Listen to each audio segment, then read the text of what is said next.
Ninaamuru giza yote ambayo adui ameisababisha kwenye maisha yako, umekosa tumaini kwa sababu ya hilo giza limekaa kwenye creation, kwenye uumbaji wa Mungu kwenye maisha yako, kwenye vile Bwana amevifanya juu ya maisha yako. Hilo giza ninaamuru likatoweke na ile nuru ya Bwana ikang'ae kwenye maisha yako katika jina la Yesu. Mungu yeye ni nuru na wala giza lipo ndani yake, lakini pia ndani yake kuna uzima, kuna hali ya uzima, kuna hali ambayo unapokutana nayo kila kitu kinapokea uhai kwenye maisha yako. Sasa Biblia inasema kulikuwa na roho ya ukiwa, kulikuwa kuna utupu. Maana yake ni nguvu iliyokuwa imeachiliwa kwenye uumbaji wa Mungu ili kuharibu mapenzi ya Mungu, lakini Bwana anasema amekuja ili tuwe na uzima kisha tuwe nao tele. Yeye aliyeifanya dunia, yeye aliyeiumba, anapokuja anakuja kufanya recreation, anafanya urejesho upya, anafanya uumbaji upya. Maana yake kile ambacho adui amekiharibu yeye anakitengeneza. Maana yake ile roho ya ukiwa, ile roho ya utupu iliyoingia kwenye maisha ya kwako, Mungu anaiondoa. Unajua kuna mtu hujanielewa, ninapozungumza habari ya ukiwa, hakuwezi kukawepo ukiwa kama kuna kitu kimewahi kuwepo kwenye hilo eneo. Na maanisha uwezi wewe ukawa ni mkiwa kama ukuwahi kuwa na watu upande wako. Na maanisha ili ukiwa uwepo ni pale ambapo kile kilichokuwa kwenye maisha yako kimeondolewa. Ili uwepo utupu, maana yake kuna kitu kilikuwepo na kikaondolewa kwenye maisha yako. Ninaamuru chochote ambacho adui amekiharibu au kukiondoa kwenye maisha yako kirejee kwa jina la Yesu aliye hai. Biblia imesema kwenye kitabu cha Yoeli kwamba nami nitarejesha ile miaka iliyoliwa na nzige na madumadu na palale. Maana yake ahadi ya Mungu ni kufanya urejesho. Ahadi ya Mungu ni kuhakikisha hiyo roho ya ukiwa inaondoka kwenye maisha yako. Hiyo roho ya utupu, hali ya kukosa chochote inaondoka kwenye maisha yako. Unajua kuna watu wanatembea lakini roho ya ukiwa imekaa kwenye maisha yake. Kila mahali unapoingia unakosa kibali. Watu hawawezi wakakaa na wewe wakafanya mipango ya maendeleo. Hawezi wakakaa na wewe wakafanya vitu vikaonekana. Kwa lugha nyingine, ukikaa na watu ukifanya mipango, vitu vyote vinafeli. Kuna roho ya ukiwa. Watu wamekuwekea roho ya ukiwa, umevalishwa roho ya ukiwa, umevamiwa na roho ya ukiwa na utupu. Ile roho ya kutokuwa na kitu. You can't own, huwezi ukamiliki, huwezi ukakaa na chochote kwa sababu ya roho ya utupu. Even hata kama kuna kitu kimekuja kwenye maisha yako, ghafla unapoteza. Kwa hiyo roho ya kupoteza, unapoteza vitu. Utupu maana yake kuna ajenda ya kuzimu, kuna ajenda ya kichawi ya kusababisha maisha yako yanabaki na utupu. Huwezi ukawa na kitu kwenye maisha yako, huwezi ukawa na vitu unamiliki, unatawala. Huwezi ukamiliki viwanja, huwezi ukamiliki nyumba, huwezi ukamiliki chochote. Kwa hiyo unakuwa na maisha ya ukiwa na utupu. Nataka nikwambie, ukiwa na mfumo huu wa maisha huwezi ukawa na amani, huwezi ukawa na furaha, huwezi ukafurahia wokovu ambao Bwana ameuachilia. Unajua ajenda ya Mungu huishi maisha ya furaha na amani. Kwa kuna vitu kama havipo sawa kwenye maisha yako, huwezi ukawa na furaha na amani. Na Mungu hapendi watu waliowaumba kwa sura na mfano wake waishi maisha yasiyo na furaha na amani. Anataka wafurahie wokovu wake, wafurahie kazi yake aliyoifanya msalabani, wafurahie ile sadaka ya kwake aliyoiachilia pale msalabani kwa ajili yao. Ndiyo ajenda na plani ya Mungu kwa ajili ya maisha yako. Kwa hiyo Mungu hapendi maisha hayo unayoishi ya ukiwa. Mungu hapendi maisha yao ya utupu ambayo unatamani kuna vitu vitokee lakini havitokei. Umekuwa ukiingia mahali vitu vinaharibika, ukiingia kwenye ofisi fulani, badala ya kuwa sababu ya furaha pale au ya kuleta faida, badala yake hali ya uharibifu inaingia. Hasara, roho za hasara kwenye kampuni, roho za hasara kwenye ofisi, kwenye kazi. Kila mahali unapoingia wewe umekuwa unasababisha hasara, unasababisha madeni, unasababisha vitu vya ajabu. Nataka nikwambie, iko roho ya utupu imevaa maisha yako na Bwana amekusudia kuiondoa leo kwa jina la Yesu kiamini. Haleluya, haleluya, haleluya, haleluya. Ajenda ya Mungu ni kuleta uzima. Ndio maana saa hii inaitwa ni saa ya uzima tele. Maana yake Mungu amekusudia kuleta uzima kwenye maisha yako. Bwana Yesu asifiwe sana.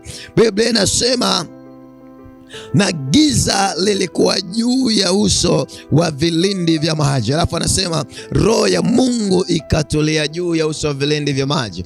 Bwana Yesu asifiwe sana. Unajua, mahali kokote kukiwa na giza, mahali kokote kukiwa kuna giza, hakuna vitu vinafanikiwa, hakuna vitu vinaenda. Mahali kokote ukiwa na giza, mambo hayaeleweki. Huwezi ukawekeza na kitu kikaonekana, huwezi ukafanya vitu na vitu vikafanikiwa. Kwa nini? Kwenye hilo eneo kuna giza. Lakini Biblia inasema roho wa Bwana akatulia juu ya uso wa vilindi vya maji. Roho wa Bwana akatulia kwenye maisha yako. Anapotulia kwenye maisha ya mtu, hata kama kuna giza linatoweka. Mungu anapoingia kwenye maisha ya mtu, anapoingia kwenye hatima ya mtu, hata kama kuna giza linaondoka. Hata kama kuna giza la uchawi linaondoka. Hata kama kuna giza limesababishwa na mashetani linaondoka. Hata kama kuna giza limesababishwa na miungu ya familia, hilo giza linaondoka. Maana hakuna mapatano kati ya nuru na giza.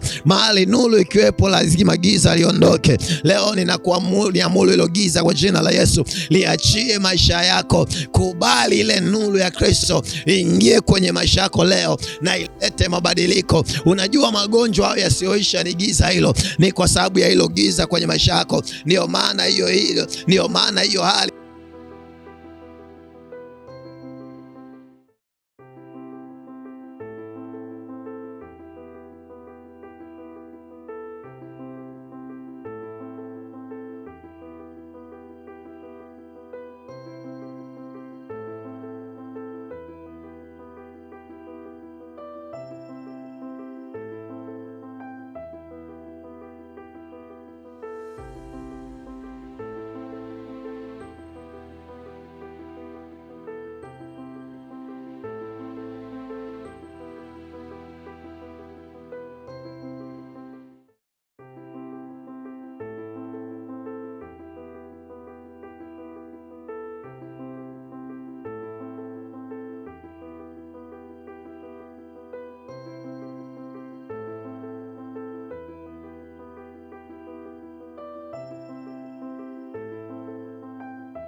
hawezi kumiliki kazi, hawezi. Ni kweli umesoma, umefanikiwa, umesoma kwa kazi, kwa juhudi na kwa bidii. Umehangaika sana kufika hicho kiwango cha elimu ulichopo. Umehangaika kuwa na hiyo degree, umehangaika kuwa na hiyo degree ya uchumi. Ni kweli kabisa umepata shida, lakini sasa hakuna ajira. Una degree yako ya uchumi lakini hakuna kitu kinaendelea. Umekaa mtaani, umekuwa machinga na vyeti vyako. Unafanya vitu ambavyo haviendani na kile ambacho ulikuwa ulichokuwa unakiona mbele ya kile ulichosomea, nataka nikwambie hilo giza kwenye huo ukoo Bwana anataka kutoe. Bwana anataka alete mabadiliko. Kubali kumpokea Yesu awe Bwana na Mwokozi wa maisha yako, maana anapoingia kwenye maisha yako analeta nuru. Unataka nuru, mpokee Yesu.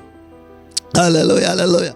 Wako watu wanatazama, unatamani Bwana akusaidie na utaki kuokoka. Nataka nikwambie msaada wa Bwana na kuokoka ni vitu ambavyo havitengani. Unataka msaada wake, kubali aje kwenye maisha yako. Kubali kuokoka, Yesu awe ni Bwana na Mwokozi wa maisha yako, ili alete mabadiliko yasiyo ya kawaida. Mahali ulipo, ninakualika katika jina la Yesu. Mungu anataka achilie nuru kwenye maisha yako. Anataka aweke uzima huu. Anataka uponyaji ukufikie. Hilo giza litoke kwako. Kuna nafasi Bwana ameachilia. Kubali leo kuokoka dakika hii, alafu uzima uingie mahali hapo. Nami nitaomba na wewe na Bwana atakusaidia. Hilo giza litaondoka. Roho Mtakatifu atakaa kwenye maisha yako, atakaa kwenye biashara, atakaa kwenye kazi, atakaa kwenye familia. Mambo yatabadilika kwa jina la Yesu aliye hai.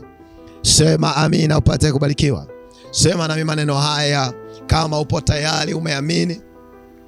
Bwana akusaidie. Sema Bwana Yesu, niko mbele zako sasa.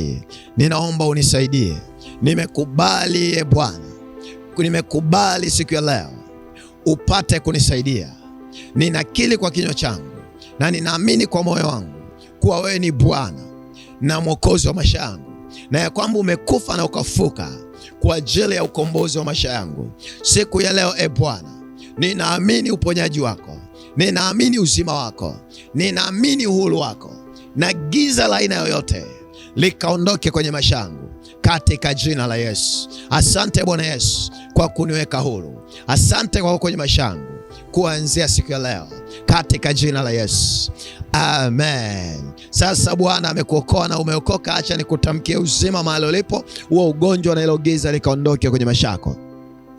Baba, kwa jina la Yesu Mungu li hai, ninamgusa mtazamaji wangu hapa katika jina la Yesu, aliye kitandani, aliye mahali amesimama. Ninaamuru neema na uzima wako juu yake katika jina la Yesu Kristo. Amehangaika kwa miaka mingi, amezunguka na vyeti vyake, amekuwa na juhudi katika kila eneo, lakini mafanikio yamekosekana kwenye maisha yake.